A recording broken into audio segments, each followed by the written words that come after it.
welcome to Mississippi Insight. I'm Thao Ta in today for Byron Brown. Well, this week, a recap of legislative action that pitted state leadership against local leadership in Jackson. We'll hear from Republican Trey Lamar in defense of his Capital District Court bill, and we'll hear the response from Democrats in the Legislative Black Caucus. Well, also ahead, Frank Corder of Magnolia Tribune previews this year's Mississippi Top 50 list. It's all ahead this Sunday on Mississippi Insight. The Republican-led House and Senate flexed their supermajority muscles last week on a series of bills impacting the capital city. And in the process, they rubbed some Jackson politicians the wrong way. Key bills includes HB 1094. It would fine the city of Jackson up to $1 million for contamination of the Pearl River. Now, it passed after it was amended to allow for any city to be fined for violations. House Bill 1020 would create a separate judicial entity within the Capitol Complex Improvement District, and judges would be appointed by the state Supreme Court, not by voters. Well, over in the Senate, SB 2889 would set up a regional authority board to control Jackson's water system. The board would be made up of 9 appointees from the governor, lieutenant governor, and the mayor of Jackson. And House Bill 1168 would mandate that all the revenue collected from Jackson's 1% sales tax would be given to Jackson's water system. Sales tax revenue is currently allocated for roads and bridges alongside water and sewer. Well, all 4 of these bills passed their respective chambers ahead of Thursday's deadline for original floor action. Representative Trey Lamar of Senatobia authored that sales tax bill. He did speak with reporters on Wednesday about HB 1020 and his support for a new Capital District Court. As I said last night many times, the overarching goal is to help make Jackson safer for the citizens of Mississippi to come and visit and shop and spend money and really enjoy their capital city. By adding a special judicial district here in Jackson, we believe that it will help relieve some of the pressure on the Hinds County Circuit Court system and then really help improve some of the backlog that we've experienced there, as well as give our law enforcement officers another avenue to indict cases and crimes that happen here in the Jackson city limits. And so right now the bill is being held on a motion to reconsider. Just explain what that is. So actually the motion to reconsider was tabled this morning right before lunch. So the bill is left the House and is headed to the Senate. And just from your point of view, since you authored the bill, why do you feel like this piece of legislation, or why do you feel like this is needed right now in Jackson? Well, I mentioned this yesterday. I wrote through a whole list of statistics, and Jackson, the last several years, has really been at the top end of the country in crime statistics. I think in 2021 we led the nation in murders. That's not a category that you want to be number one in. And so, in addition to that, the backlog in the Hinds County criminal docket is well established, and it's just a time where people are, I've heard from so many people from Jackson, people from North Mississippi, people from the coast. They are not interested in turf wars versus Hinds County versus the city of Jackson, or this part of Jackson versus that part of Jackson. They just want their city cleaned up, and they want the crime off the streets. They want to feel safe when they come here and be able to enjoy their capital city. Before the bill hit the floor, we heard from the mayor and other city leaders that they weren't asked about the bill. The people that govern Jackson, the people that live in Jackson. Did you happen to speak with the mayor or any officials or any judges in Jackson about how they would feel about? So yes, I would say yes. I didn't speak with the mayor, but I certainly spoke with other officials from the city of Jackson and also the Capitol Complex District. This bill did not get drafted in a vacuum. We took into consideration a lot of people's concerns and thoughts, and the bill is still a work in progress. It goes to the Senate. The Senate may have an opportunity or will have an opportunity to amend it. We're open to some amendments, but yes, the several people from the city of Jackson and that live here and that own property here in Jackson were consulted on the bill. I've said this from the well and other public places. I'll be happy to meet with the mayor if he wants to meet with me, but I have not talked with him. And my understanding is the mayor was not going to be for the bill no matter what form it passed in. So, you know, it's just time to do something about crime in Jackson. If it's something that's out of the box, then so be it. We've got a crime problem. We're trying to fix it. And I welcome anybody to come to me with other solutions or their ideas about how we can make Jackson safer and better for the citizens of Mississippi to enjoy. Despite the mayor being obviously from a different political party, do you think Yeah. it might have been appropriate to have a conversation with him As I said, I'm happy to talk with the mayor, but before? the mayor, I think, has a very well-established history of not speaking and talking and working well with others. If the mayor wants to meet with me, my door is open. I'm happy to meet with him. I don't know how to get in touch with the mayor. I will tell you, I met with council members from the city of Jackson. I met with people who sit on the board of the Capitol Complex Improvement District Board. We met with other state leaders, city leaders, representatives, other legislators. And as I've said multiple times now, the capital city doesn't just belong to the citizens of Jackson. It's the capital city of Mississippi. It's all Mississippians' capital city. And so we all have a vested interest in Jackson. I want to see it succeed. I want people to be able to turn the water on and have clean water come out. And I want to not see sewer running across the top of the streets. I want to improve streets, which I think we're making some progress in some areas. The CCID is actually, I can look out the window right now where we are and see some streets that the CCID is actually improved.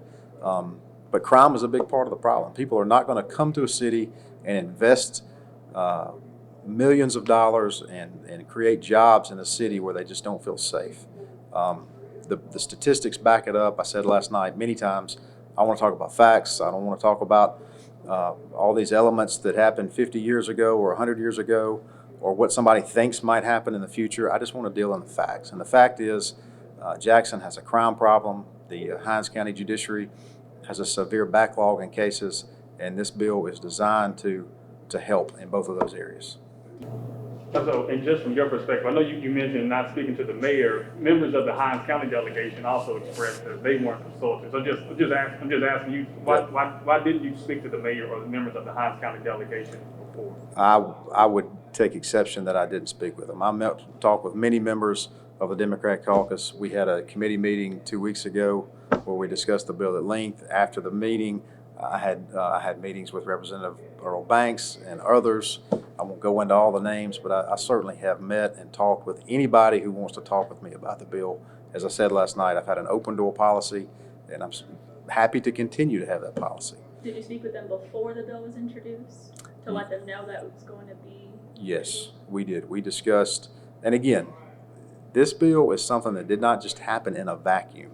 I've had many meetings over the last couple months with individuals about how we can help make Jackson safer. If they don't like this idea, come to me with your ideas, and I'll sit down and listen.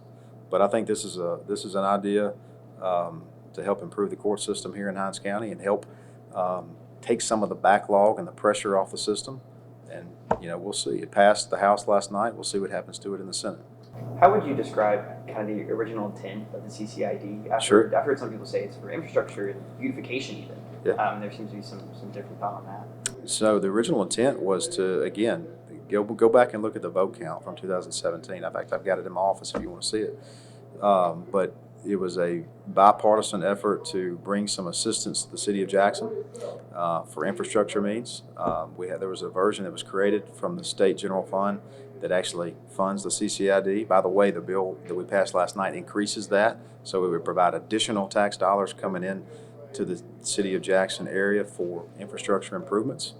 And the origins of it, as I've said previously, were designed to help the city, not hurt it. And we acknowledge that this is the capital city, that there are a lot of state-owned buildings. I mean, we're sitting in a beautiful Capitol building right here. They don't pay land taxes, but any city in this state, if you offered to move the capital to their town, would gladly accept it. People would love to have their town be the capital of Mississippi. And sometimes people in Jackson forget that it's a privilege that Jackson is the capital of Mississippi, not a burden. And that's the way we should look at it. And so the CCID bill and the efforts that have been made over the last several years are simply meant to help. Well, that's Republican Trey Lamar speaking with news media last week. We'll hear from Black lawmakers from the capital city when Mississippi Insight continues.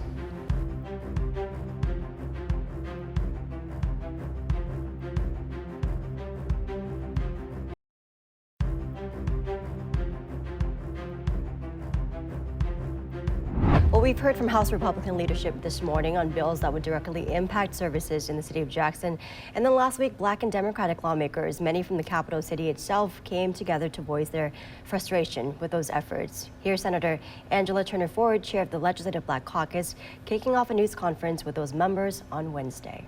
I am appalled by the legislation that has been introduced and passed is an understatement.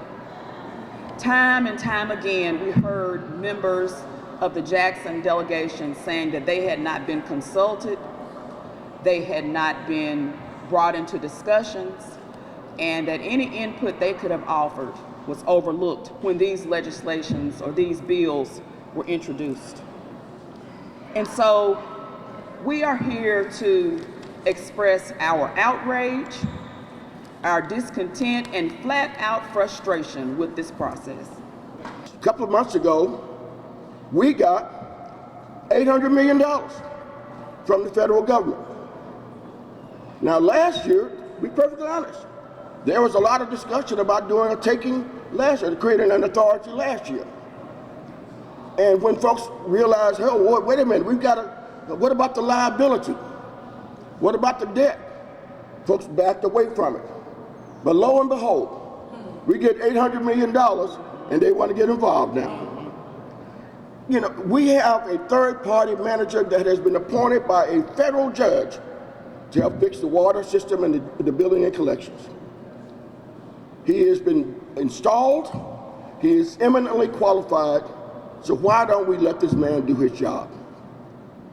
We're putting this authority in place so that we can be in position to take control of Jackson's water. And Jackson's water needs help. But why, when we get the resources for our drinking water problems and our building and collections, when we get those resources, does the state automatically, all of a sudden want to be involved? Without committing 1 red cent of state resources to do it.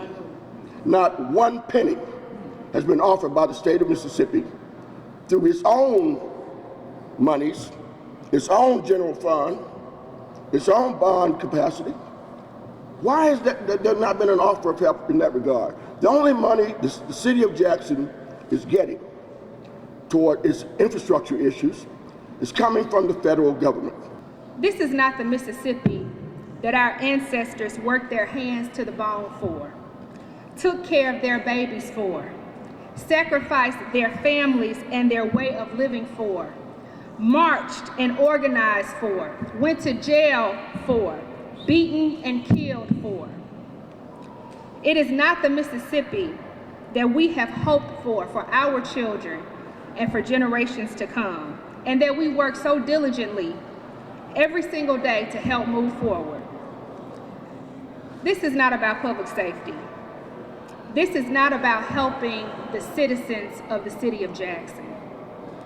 This is a return to the old Mississippi, to slave patrols, to convict leasing, to installing the folks we like because we never wanted y'all to vote in the first place.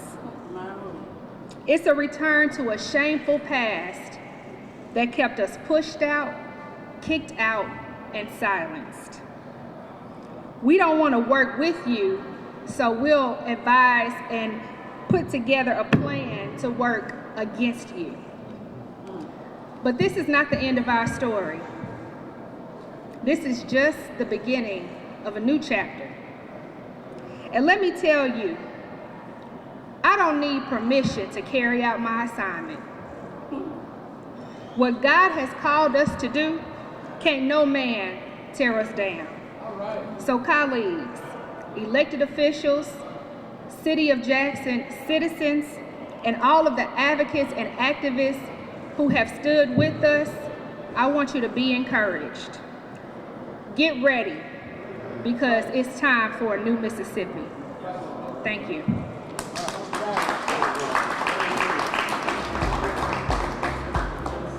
Well, that is Zakiya Summers, Democratic representative from Jackson, at Wednesday's news conference. Monitor 12 News throughout the 2023 legislative session for more on what's going on at your state capitol, impacting people across Magnolia State. We'll be back in just a moment.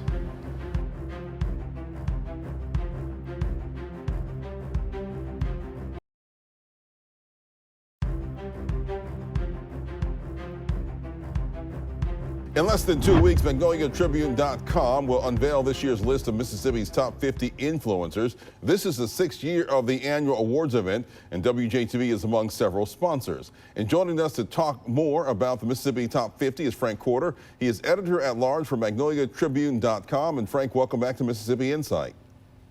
Thank you, Byron. Well, remind our viewers what the Mississippi Top 50 list is all about.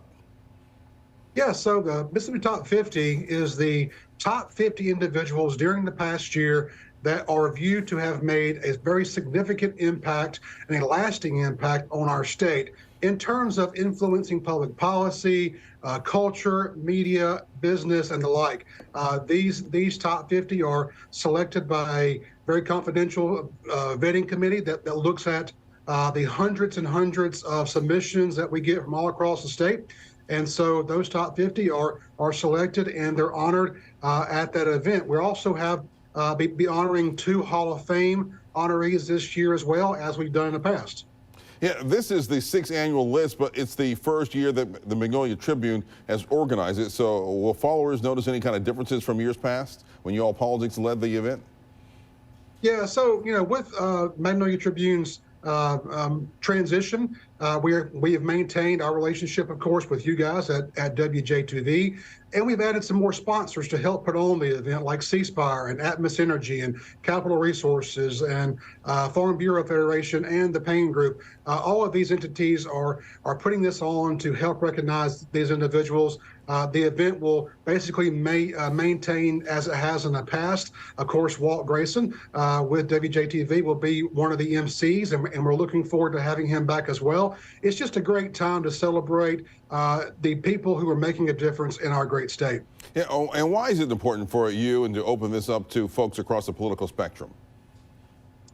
Yeah, so it's very important that we recognize those contributions from people, whether it be in, on the Democratic side, on the Republican side, whether you're a public official or whether you're in, lobbying or business or media or culture or sports. All these different people, they make up the fabric of our state, and they lend their voice and their resources to making our state better every day. So making sure that we have a very diverse cross-section of our state that's recognized every year is key to make sure that we are recognizing those individuals who are truly making a difference. Can you give us any kind of hint on some of the nominees this year that we might expect?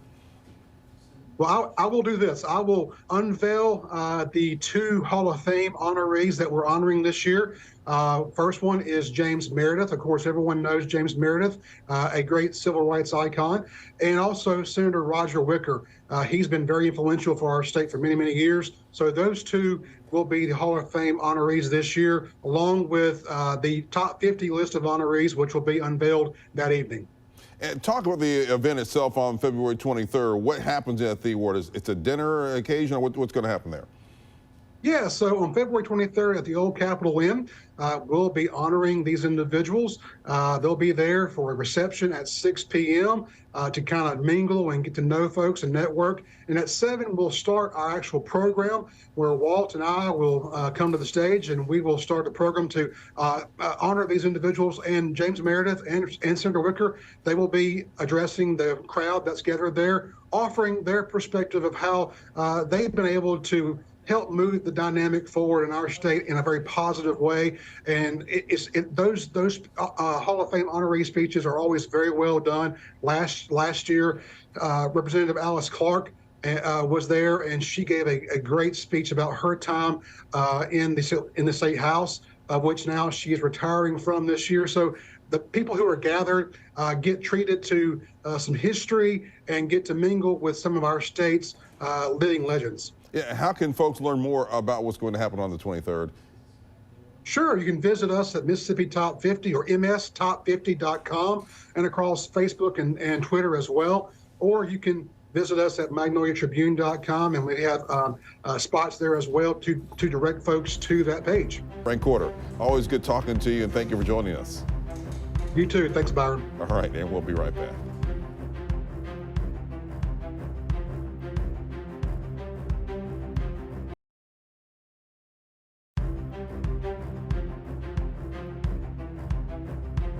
Well, if you have comments or questions about today's show or a suggestion for an interview or segment, just drop us a line. Email the producers. The address is news@wjtv.com.